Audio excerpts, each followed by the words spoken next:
دوستوں اور ساتھیوں، حقیقت یہ ہے کہ ایمان کی حفاظت سب سے اہم چیز ہے، اور ایک مسلمان کے لیے اس دنیا میں ایمان سے زیادہ کوئی چیز قیمتی نہیں ہو سکتی۔ میں آپ کو بتاتا ہوں، میں نے آپ سے سوال کیا تھا کہ آپ اپنے اور اپنی نسلوں کے ایمان کو محفوظ کرنا چاہتے ہو؟ اگر محفوظ کرنا چاہتے ہو تو 4 کام کرنا۔ سب سے پہلا کام، اگر اپنے ایمان کی حفاظت چاہتے ہو تو سب سے پہلا کام یہ ہے کہ اپنا تعلق اللہ کی کتاب سے مضبوط کرنے کی کوشش کرو۔ جس نے زندگی بھر اپنا تعلق قرآن کریم سے مضبوط کر لیا، اللہ اس کے ایمان کی حفاظت کرے گا۔ آج مسلمان کے پاس قرآن ہے، اللہ کی عظیم کتاب ہے، لیکن وہ گھر میں رکھی رہتی ہے، اس پر گرد کی تہیں چڑھتی رہتی ہیں، اور ہمیں قرآن پڑھنے کا اور اللہ کے احکام کو سمجھنے کا وقت نہیں ملتا۔ جو قرآن کی بے حرمتی کرے گا، جو قرآن کی ناقدری کرے گا، اس کا ایمان ضائع ہونے کا خطرہ پیدا ہو جائے گا۔ اور جو قرآن سے محبت رکھے گا، قرآن سے اپنے تعلق کو مضبوط کرے گا، قرآن کو پڑھے گا اور اپنے بچوں کو پڑھائے گا، تو اللہ اس کے ایمان کی حفاظت کا فیصلہ فرمائے گا۔ میں تمہیں 2 واقعے سناتا ہوں قرآن کریم سے تعلق کے۔ جس کے دل میں قرآن کا تعلق پیدا ہو جائے، اللہ رب العزت اس کی کس طرح حفاظت کرتا ہے۔ ایک گاؤں میں ایک جاہل شخص تھا، ان پڑھ تھا بالکل، اس کا انتقال ہو گیا۔ گاؤں کے قبرستان میں اس کو دفن کر دیا۔ 20 سال 25 سال 30 سال کے بعد اس کی قبر کھل گئی، تو گاؤں والوں نے فیصلہ کیا اگر اس کو ایسے ہی چھوڑ دیں گے تو اس میں پانی بھر جائے گا۔ بارش کا موسم تھا، سب نے یہ فیصلہ کیا کہ اس کی لاش کو یہاں سے نکال کے کہیں اور دفن کر دیں۔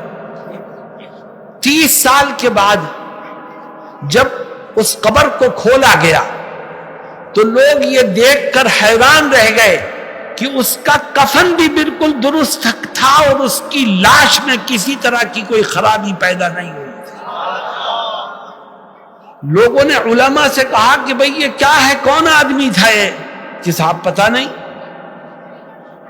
گاؤں کے جو پڑھے لکھے لوگ تھے، معلومات کر کے وہ اس کے گھر پہنچے تو پوچھا کیا وہ عالم تھا؟ گھر والوں نے کہا نہیں، وہ تو جاہل تھا، وہ قرآن بھی پڑھا ہوا نہیں تھا، وہ تو بالکل ان پڑھ تھا۔ پھر خدا نے صرف اس کے ایمان کی ہی حفاظت نہیں کی، اس کی میت کی بھی حفاظت کی، اس کے کفن کی بھی حفاظت کی۔ کیوں؟ جب اس کی بیوی سے پوچھا گیا تو جواب کیا دیا؟ اس کی بیوی نے کہا یہ قرآن پڑھے ہوئے نہیں تھے، لیکن دن میں 2 مرتبہ 3 مرتبہ وضو کر کے قرآن کو لے کے بیٹھتے اور ایک ایک لائن پر انگلی پھیرتے اور کہتے میرے خدا نے یہ بھی صحیح کہا ہے، میرے رب نے یہ بھی صحیح کہا ہے، میرے رب نے یہ بھی صحیح۔ اس طرح سے قرآن پر انگلی پھیر کر کے پڑھتا تھا اور کہتا تھا جو کچھ اس میں لکھا ہے وہ سب صحیح ہے۔ قرآن کی اس محبت کا نتیجہ ہے کہ اللہ نے اس کی لاش کی بھی حفاظت کی ہے۔ جو خدا لاش کی حفاظت کر رہا ہے، بتاؤ وہ خدا اس کے ایمان کی حفاظت نہیں کرے گا؟ میرے دوستوں اور ساتھیوں، جو قرآن سے اپنے تعلق کو مضبوط کرتا ہے، اللہ اس کے ایمان کی حفاظت کرتا ہے، اس کی عزت کی حفاظت کرتا ہے، اس کے جان و مال کی حفاظت کرتا ہے۔ دوسرا واقعہ سنو ایک اور۔ ہندوستان کے بہت بڑے عالم تھے حضرت شاہ رفیع الدین صاحب، دہلی میں رہتے تھے۔ قرآن کریم سے ان کو عشق تھا۔ ہندوستان میں سب سے پہلا ترجمہ قرآن کریم کا فارسی زبان میں اگر کیا تو حضرت شاہ رفیع الدین صاحب نے کیا، سب سے پہلا ترجمہ۔ شاہ صاحب کا انتقال ہوتا ہے، دہلی کے ایک قبرستان میں ان کو دفن کیا گیا۔ ان کی تدفین کے بعد کسی نے شاہ صاحب کو خواب میں دیکھا اور شاہ صاحب سے پوچھا کہ حضرت اللہ نے آپ کے ساتھ کیا معاملہ کیا؟ تو شاہ صاحب کیا کہتے ہیں، عالم تھے وہ، کتنی نوافل پڑھی ہوں گی، کتنے روزے رکھے ہوں گے، کتنی نمازیں پڑھی ہوں گی۔ کیا کہتے ہیں وہ؟ کہتے ہیں ساری عبادتیں تو ایک طرف رہ گئیں، میں نے قرآن کریم کی جو خدمت کی تھی اور اس کا فارسی زبان میں جو ترجمہ کیا تھا، خدا نے اس کو قبول کر کے میری مغفرت کا فیصلہ کیا۔ اور آگے کیا کہتے ہیں؟ اور کہتے ہیں صرف خدا نے میری ہی مغفرت کا فیصلہ نہیں کیا، بلکہ میری قبر کے چاروں طرف 14 میل تک جتنے لوگوں کو عذاب قبر ہو رہا تھا، خدا نے میری برکت سے ان سب کے عذاب قبر کو بھی اٹھا لیا۔ دیکھو یہ قرآن سے تعلق کی برکت ہے میرے دوستوں اور ساتھیوں۔ جتنے ساتھی چاہے علماء ہوں چاہے غیر علماء ہوں، جتنے یہاں بیٹھے ہیں، وہ اس بات کا عہد کریں کہ ہم روزانہ تھوڑا سا وقت نکال کر قرآن کریم کی تلاوت کیا کریں گے، قرآن کریم کے مفہوم کو سمجھنے کی کوشش کریں گے اور زندگی بھر اس پر عمل کی جدوجہد میں مصروف رہیں گے۔ جس نے اپنا تعلق اللہ کے کلام سے مضبوط کیا، اللہ اس کے ایمان کے فیصلے، ایمان کی حفاظت کا فیصلہ فرمائے۔ دوستوں اور ساتھیوں، اگر اپنے ایمان کی حفاظت چاہتے ہو تو ایک دوسرا کام بھی کرو، اور وہ دوسرا کام کرو گے تو ایمان محفوظ رہے گا، ورنہ تمہارا اور تمہاری نسلوں کا ایمان نہیں بچے گا۔ دوستو وہ دوسرا کام کیا ہے؟ آج سے یہ طے کر لو کہ جب تک جسم میں جان اور بدن میں روح رہے گی، اس وقت تک ان مدرسوں کی حفاظت کرتے رہیں گے۔ جب تک یہ مدرسے ہیں اس وقت تک ان کی برکت سے تمہاری نسلوں کا ایمان محفوظ ہے، اور اگر یہ مدرسے بند ہو گئے تو یاد رکھو ہماری آنے والی نسلوں کا ایمان محفوظ نہیں ہو سکتا۔ میں آپ کو 2 واقعے سناتا ہوں اور یہ بتانے کی کوشش کرتا ہوں کہ مدرسہ ہے تو ایمان محفوظ ہے، مدرسہ نہیں ہے تو ایمان محفوظ نہیں ہے۔ آپ نے نام سنا ہوگا اسپین کا۔ اسپین پر ایک لمبے زمانے تک مسلمانوں نے حکومت کی، پھر اسپین کو مسلمانوں سے عیسائیوں نے چھین لی۔ جب حکومت بدلی اور عیسائیوں کی حکومت آئی تو مسلمانوں نے اپنی نسلوں کے ایمان کی حفاظت کے لیے اسپین میں مدرسے قائم نہیں کیے اور وہ دنیا میں مصروف ہو گئے۔ آج اسپین میں عرب مسلمانوں کی 3ری 4تھی نسل ہے، خنزیر کھاتی ہے اور شراب پیتی ہے۔ دوسرا واقعہ سنو ہندوستان کا۔ ہندوستان پر بھی مسلمانوں کی حکومت تھی اور عیسائیوں نے، انگریزوں نے آ کر مسلمانوں سے حکومت چھین لی، لیکن ہندوستان میں جب مسلمانوں سے عیسائیوں نے حکومت چھینی تو علماء نے دیکھ لیا کہ اگر اب مدرسے قائم نہیں کیے گئے تو آگے آنے والی نسلوں کا ایمان محفوظ نہیں رہے گا، لہذا علماء کھڑے ہو گئے سر سے کفن باندھ کر، ہمارے اکابر کھڑے ہوئے، حضرت نانوتوی کھڑے ہو گئے، حضرت گنگوہی کھڑے ہو گئے، ان کا پورا لشکر کھڑا ہو گیا اور ملک کے چپے چپے پر مدرسے قائم کیے۔ مسلمانوں، آج اگر تمہاری چہرے پر داڑھیاں ہیں، تمہارے سروں پر ٹوپیاں ہیں اور مسجد کے مناروں سے اللہ اکبر کی صدائیں بلند ہو رہی ہیں تو یہ ہمارے بزرگوں کی قربانیوں کا نتیجہ ہے، یہ ان مدرسوں کا فیض ہے۔ اگر یہ مدرسے خدا نہ خواستہ بند ہو گئے تو ہماری نسلوں کا ایمان محفوظ نہیں رہ سکتا۔ میں تم سے پوچھنا چاہتا ہوں کہ کیا تم یہ اس کو برداشت کرو گے کہ مدرسے بند ہو جائیں؟ اگر نہیں برداشت کرو گے تو مدرسوں کا حال کیا ہو رہا ہے؟ لاک ڈاؤن کی وجہ سے مدرسوں کی آمدنی کے ذرائع بند ہوتے جا رہے ہیں اور مدرسے نقصان اور گھاٹے میں جا رہے ہیں۔ اگر ان کو مالی طور پر مضبوط نہیں کیا تو ہو سکتا ہے کہ یہ بند ہو جائے۔ اور یاد رکھو، تم مدرسوں کے لیے جو کچھ بھی دو گے بدلہ 10 گنا ہے، ایک نیکی کرو گے 10 گنا بدلہ ملے گا۔ من جاء بالحسنۃ فلہ 10 امثالها، یہ اصول ہے۔ لیکن خدا کہتا ہے اگر کوئی میرے راستے میں خرچ کرے گا، میرے دین کے لیے خرچ کرے گا، قرآن کی تعلیم کے لیے خرچ کرے گا، مدرسوں کی بقا کے لیے خرچ کرے گا، تو میں 1 ٹکے کے بدلے میں 10 ٹکے کا اجر نہیں دوں گا، 1 ٹکے کے بدلے میں 700 گنا اجر و ثواب عطا کروں گا۔ اور 700 گنا دینے کے بعد بھی خدا خاموش نہیں ہوتا، فل سٹاپ نہیں لگاتا، فرماتا ہے واللہ یضاعف لمن یشاء واللہ واسع علیم، کہ 700 گنا تو پکا ہے، 1 ٹکا دے 700 گنا ملے گا، اور اس کے بعد اللہ جتنا چاہے گا تیرے اجر و ثواب میں اضافہ کرتا چلا جائے گا۔ میرے دوستو، جس شہر میں، جس محلے میں، جس گاؤں میں تم رہتے ہو، ہمیشہ اس کے مدرسے، اس محلے اور علاقے کے مدرسے کی ضروریات کو ذہن میں رکھو۔ یہ مدرسہ بھی آپ کے علاقے میں ہے، علاقے کا بڑا مدرسہ ہے، اگر اس مدرسے میں آپ کے تعاون کی ضرورت ہو تو بڑھ چڑھ کر کے حصہ لو۔ اور دیکھو، ایک بات ذہن میں رکھو، اللہ کیا کہتا ہے؟ اللہ کہتا ہے تیرے پاس زیادہ ہو تو زیادہ دے، اور اگر خود تیرے پاس کم ہے تو کم دے، مگر پیٹ مت پھیر۔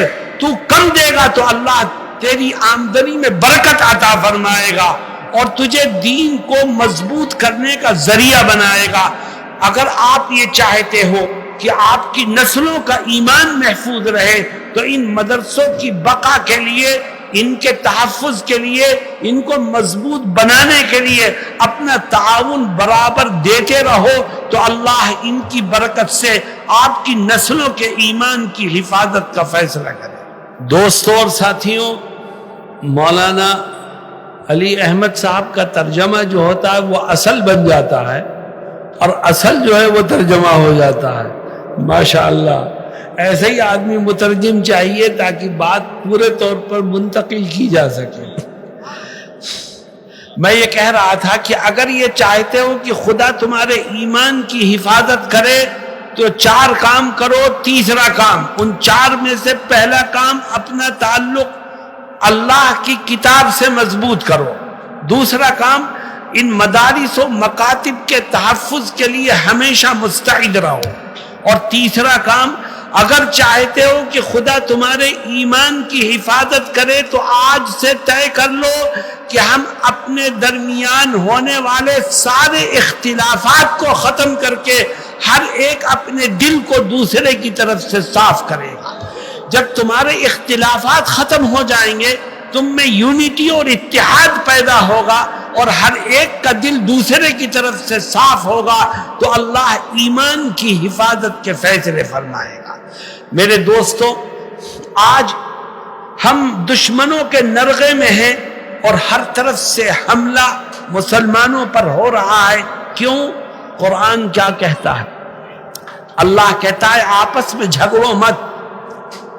کیوں؟ اگر جھگڑو گے تو نقصان ہوگا۔ کیا نقصان ہوگا؟ فرماتا ہے فَلَا تَنَازَعُوا فَتَفْشَلُوا وَتَذْهَبَ رِيحُكُمْ، 2 نقصانات ہوں گے۔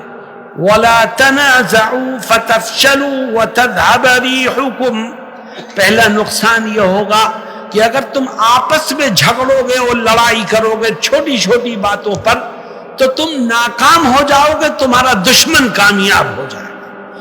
فَتَفْشَلُوا وَتَذْهَبَ رِيحُكُمْ، اور دوسرا نقصان یہ ہے کہ اگر آپس میں اختلافات کرتے رہو گے تو تمہاری ہوا اکھڑ جائے گی، دشمنوں کے دلوں سے تمہارا رعب اور خوف نکل جائے گا۔ آج یہی ہو رہا ہے، چاروں طرف سے دشمنوں نے گھیر رکھا ہے۔ کیوں؟